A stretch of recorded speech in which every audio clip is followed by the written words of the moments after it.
brought to you by Silver Pumps. Top quality और consistent performance के लिए सिर्फ सिल्वर पंप्स नाम याद रखना।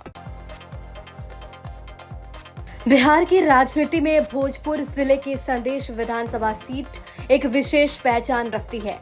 ये इलाका सोन नदी के किनारे स्थित बालू खनन क्षेत्र के लिए चर्चित है, जिस कारण ये विधानसभा सीट राजनीतिक रूप से हमेशा चर्चा में बनी रहती है। इस बार भी यहाँ का मुकाबला दिलचस्प होने वाला है। संदेश सीट पर करीब 2 दशकों से यादव परिवार के 2 सदस्यों के बीच राजनीतिक प्रतिद्वंदता बनी हुई है। एक ओर पूर्व विधायक विजेंद्र सिंह यादव तो दूसरी ओर उनके छोटे भाई अरुण कुमार यादव। इस भाई बनाम भाई और बहनोई बनाम भौजाई के समीकरण ने चुनावी मैदान को हमेशा गर्म रखा। संदेश सीट को समझने के लिए सबसे पहले समझते हैं कि 3 चुनाव के नतीजे क्या रहे। देखिए, 2010 में संदेश सीट से बीजेपी के संजय सिंह यानी टाइगर ने जीत हासिल की थी। उन्होंने निर्दलीय उम्मीदवार अरुण कुमार को 6,822 वोटों के अंतर से मात दी। 2015 के चुनाव में इस सीट पर आरजेडी के अरुण कुमार ने बीजेपी के संजय सिंह टाइगर को मात दी। वोटों का अंतर रहा 25,427। 2020 के चुनाव में आरजेडी के टिकट पर किरण देवी ने जीत हासिल की और किरण देवी ने जेडीयू के विजेंद्र यादव को हरा दिया। वोटों का अंतर रहा 50,607। संदेश सीट पर राजनीतिक और जातीय समीकरण की बात की जाए तो यहाँ पर कुल मतदाताओं की संख्या है 3,02,883। पुरुष मतदाताओं की संख्या है 1,57,584। महिला मतदाताओं की संख्या है 1,45,297। ये इलाका यादव बहुल है और यहाँ के चुनावी परिणाम को निर्णायक रूप से प्रभावित भी करते हैं यादव जाति के लोग। इसके अलावा राजपूत, अति पिछड़ा वर्ग और मुस्लिम मतदाता भी बड़ी संख्या में है और इनकी भूमिका भी अहम है।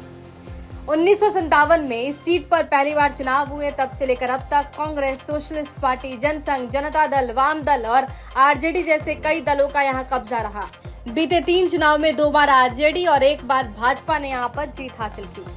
विधानसभा को लेकर क्या चल रहा है चुनावी समीकरण? संदेश विधानसभा देखिए तो आपको बता दें कि संदेश विधानसभा एक तरह से माना जाए तो यादवों का गढ़ है, राजद का गढ़ है। वो एक बार वहाँ से संजय टाइगर विधायक हुए थे, लेकिन फिर दोबारा वहाँ से राजद के प्रत्याशी ही अरुण यादव चुनाव जीते थे।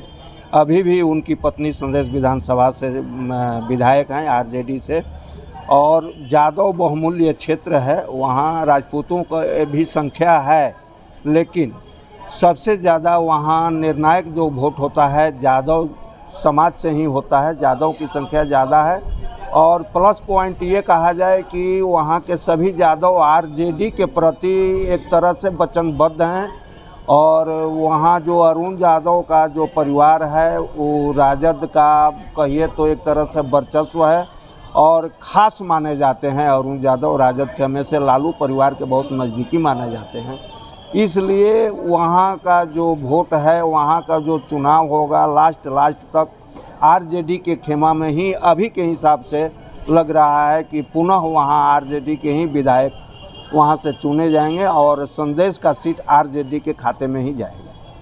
जन सुराज को लेकर क्या? जन सुराज का वैसा कुछ नहीं है। एका जगह कहीं कहीं जन सुराज की मतलब की चर्चा होती है, लेकिन जन सुराज कहीं से भी चुनाव में नहीं है। नाम उनका है, प्रत्याशी उनके रहेंगे, लेकिन चुनाव कहीं नहीं निकाल पाएंगे। क्या नाम है आपका? रविंद्र कुमार सिंह। विधानसभा चुनाव आने वाला है, संदेश विधानसभा का क्या लग रहा है मिजाज? आपको हम बता दें कि संदेश विधानसभा जो क्षेत्र है वो हमेशा आरजेडी के खेमे में रहा है और लगातार वहाँ से पहले भी 2 बार आरजेडी के ही विधायक विजेंद्र यादव जीते थे। उसके बाद एक बार वहाँ से बीजेपी के खाते में वो सीट गई थी। उसके बाद फिर वहाँ से अरुण यादव जीते, उसके बाद उनकी पत्नी जीती। लगातार ज़्यादातर वहाँ जो सीटें होती हैं आरजेडी के खेमे में ही जाती हैं, क्योंकि उस क्षेत्र में यादव का जो संख्या है काफ़ी अधिक है। इसके अलावा वहाँ राजपूत भी हैं, महादलित भी हैं, लेकिन उनका झुकाव ज़्यादातर आरजेडी की तरफ ही होता है और ये बराबर देखा जाता है। अगर जातिगत आधार पर बात करें तो क्या लग रहा है कि इस बार का विधानसभा में कुछ चेंज होगा? जातिगत अगर आधार पर इस बार भी अगर चुनाव और वोटिंग वहाँ की जाती है तो इस बार भी आरजेडी सीट वहाँ से ले जाएगी। जन सुराज को लेकर क्या? जनसुराज एक हवा है जो हो भी सकता है और नहीं भी हो सकता है। उसके पक्ष में कुछ कहना मुनासिब हम नहीं समझते। क्या लग रहा है कि ये तिकड़ी को जनसुराज बिगाड़ सकती है क्या? नहीं।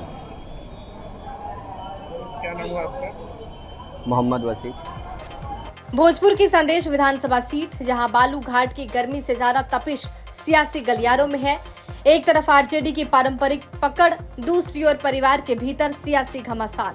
जातीय समीकरण का गणित और वोटिंग प्रतिशत का आंकड़ा सब कुछ यही संकेत दे रहा है कि मुकाबला दिलचस्प और टक्कर का होगा। अब ये देखना होगा कि 2025 में संदेश किसके पक्ष में संदेश देगा। आरा से सोनू सिंह की रिपोर्ट, बिहार तक।